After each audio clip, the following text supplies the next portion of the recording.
Queridos, olha o que Deus está fazendo, coisas maravilhosas. Nós estamos na terceira semana e agora fique com a terceira palestra. Deus abençoe sua vida em nome de Jesus. Olá, eu sou o pastor Gilson, estou muito feliz de estar aqui com você. Sou um dos pastores aqui da Paz Church e esse mês é um mês muito especial, onde nós estamos nas casas de paz e que essa paz de Deus esteja com você.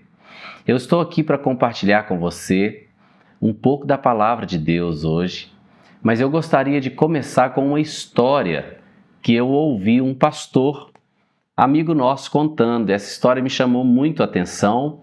Eu não me lembro agora de onde é essa história, mas a história é que um homem foi preso, há séculos atrás, e ele estava preso, e uma pessoa pediu ao rei que desse uma oportunidade para aquele homem que estava preso, porque aquele homem tinha sido condenado à morte. Então, o rei falou, mas eu não posso, ele está condenado à morte e tudo. E a pessoa insistiu, falou com o rei, mas e se ele se arrepender? E se ele tiver arrependido? E o rei pensou assim, mas se eu for lá como rei, claro que ele vai falar que está arrependido, né? Então o rei, ao invés de ir como rei, ele se disfarçou, de um sacerdote que estava indo lá para oferecer o perdão de Deus.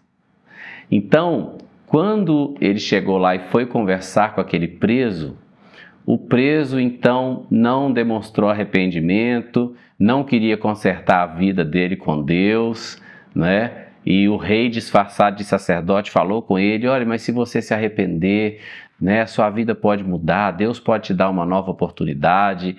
Mas aquele homem não acreditava, não estava arrependido.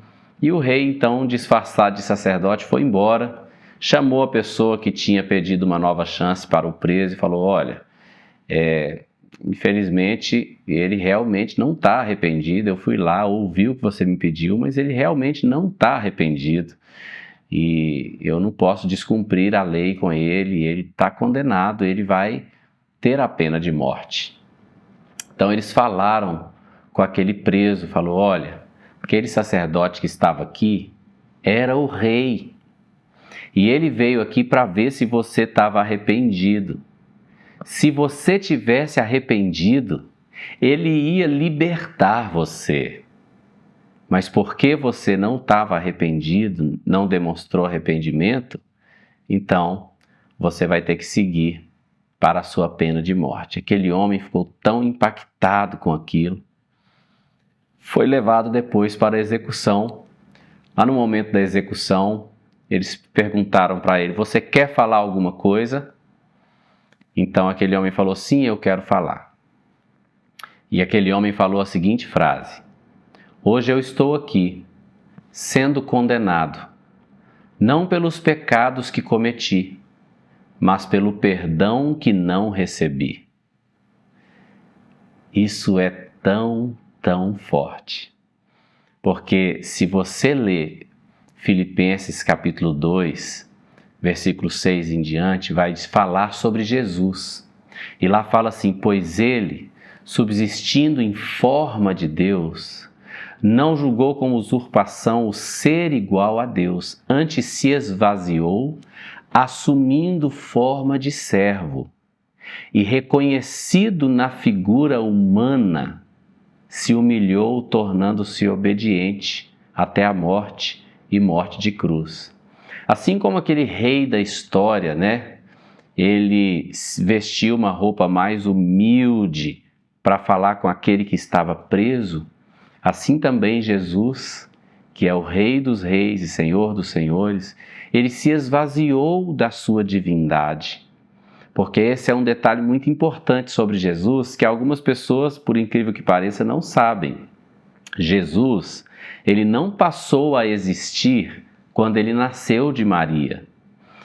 Se você ler, por exemplo, o Evangelho de João, capítulo 1, a partir do verso 1, diz assim, no princípio era o Verbo. O Verbo estava com Deus e o Verbo era Deus. Ele estava no princípio com Deus e todas as coisas foram feitas por intermédio dele, e sem ele, nada do que foi feito se fez. Está falando de Jesus. Quando a Bíblia diz assim, no princípio, são as mesmas duas palavras que estão escritas lá, as duas primeiras palavras da Bíblia, lá em Gênesis 1, que diz, no princípio criou Deus os céus e a terra. Lá na criação, quando Deus estava criando todas as coisas, Jesus era Deus, e Jesus estava com Deus, ele era o Verbo. Então todas as coisas foram criadas por Jesus. E Jesus, Deus, ele se esvaziou de si mesmo, ele se fez carne e ele habitou aqui entre nós. Essa história não é uma história mística, sabe? Como a gente escuta histórias de contos de fada. Não, Jesus veio mesmo aqui, ele pisou nessa mesma terra que nós pisamos, né? Você pode pegar um avião, né? Aqui na Paz Church nós temos sempre caravanas que vão para Israel, e você pode ir lá e pisar nos mesmos lugares que Jesus pisou, ver o lugar, a cidade onde ele morou. Ele veio mesmo aqui. E ele veio com essa expressão de humildade para nos oferecer o perdão. O perdão por tudo aquilo que fizemos contra a vontade de Deus.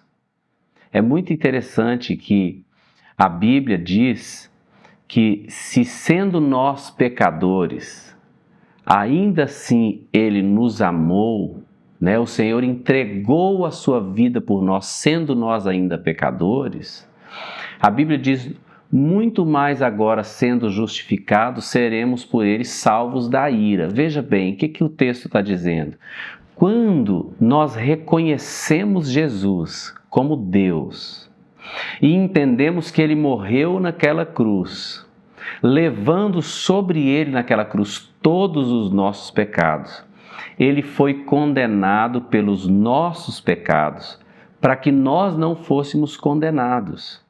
Quando nós cremos nisso, quando nós cremos em Jesus e cremos que Ele já pagou pelos nossos pecados e por isso eu não preciso pagar, eu recebo pela fé o perdão dos meus pecados, o que vai acontecer?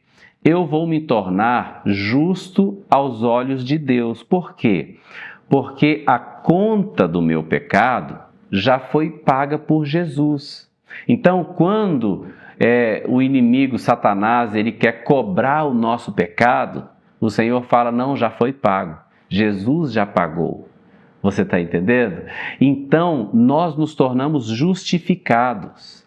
E a Bíblia diz que quando nós somos justificados, nós seremos por Ele salvos da ira. Deus não está irado conosco, sabe? É muito lindo. É a última história que eu quero contar para você, a história do filho pródigo. Lá em Lucas capítulo 15, a partir do verso 11, conta a história do filho pródigo. Mas o filho pródigo é aquele filho que era o irmão mais novo, o pai tinha 2 filhos, né? E aquele irmão, ele pediu a herança do pai para ir embora. E o pai deu a ele a herança e ele foi embora. Gastou toda a herança dele de uma maneira muito irresponsável, né? Até que o dinheiro acabou rapidamente. E ele foi trabalhar cuidando de porcos.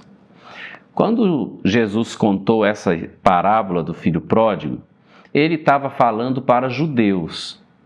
Então tem alguns pontos importantes aqui, porque Jesus quis deixar bem claro para os judeus que aquele filho pródigo pisou na bola demais, né?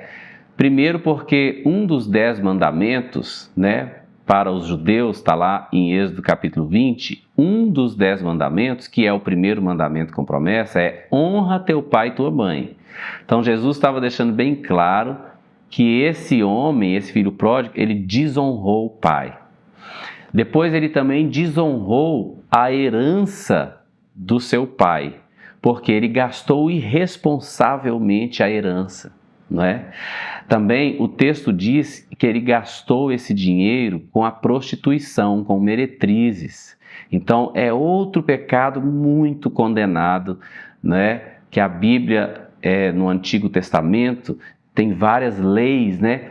Então, Jesus estava deixando claro que diante da lei, aquele filho pródigo pisou na bola demais. E quando ele não tinha mais nada, ele foi cuidar de porcos, que era um animal imundo para os judeus. Jesus podia ter falado que ele foi cuidar de ovelhas ou de uma plantação, mas Jesus fez questão de falar, olha, ele foi cuidar de porcos.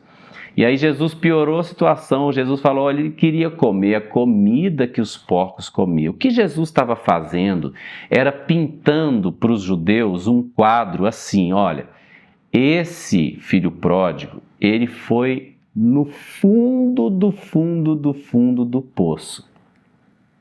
Mas é tão lindo que se você for ler lá Lucas capítulo 15, lá no verso 22, quando esse filho pródigo volta, o pai correu e o abraçou e o beijou, e o pai falou assim, ó, trazei depressa a melhor roupa e vestiu.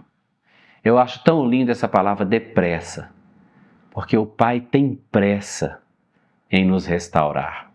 O pai tem pressa em nos ver de novo como filhos, desfrutando da sua casa. O pai mandou matar o melhor novilho, o novilho cevado. O pai fez uma festa, recebeu aquele filho de volta.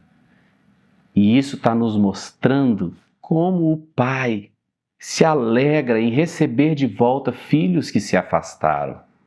Lembrando da primeira história que eu contei hoje, as pessoas que estão vivendo em condenação e pecado, elas não estão vivendo por causa da gravidade do pecado que cometeram. Elas estão vivendo nisso por causa do perdão que não receberam. Como aquele homem condenado que disse, hoje eu estou sendo condenado, não pelos pecados que cometi, mas pelo perdão que não recebi. Eu quero te dizer, o perdão está disponível para você. Para todos nós, o perdão está disponível. Hoje você tem essa possibilidade de falar, Pai, me perdoa. Eu recebo Jesus como meu Senhor e meu Salvador. Eu creio no sacrifício de Jesus. E aí você pode receber todo esse perdão e restauração e vir para a presença do Pai, receber o abraço do Pai e fazer parte dessa linda festa que o Pai tem preparado para nós. Aí, nessa casa de paz, o líder dessa casa de paz, ele vai poder hoje ainda orar com vocês. Vocês agora vão conversar sobre essa palavra que eu estou ministrando aqui, não é? E eu espero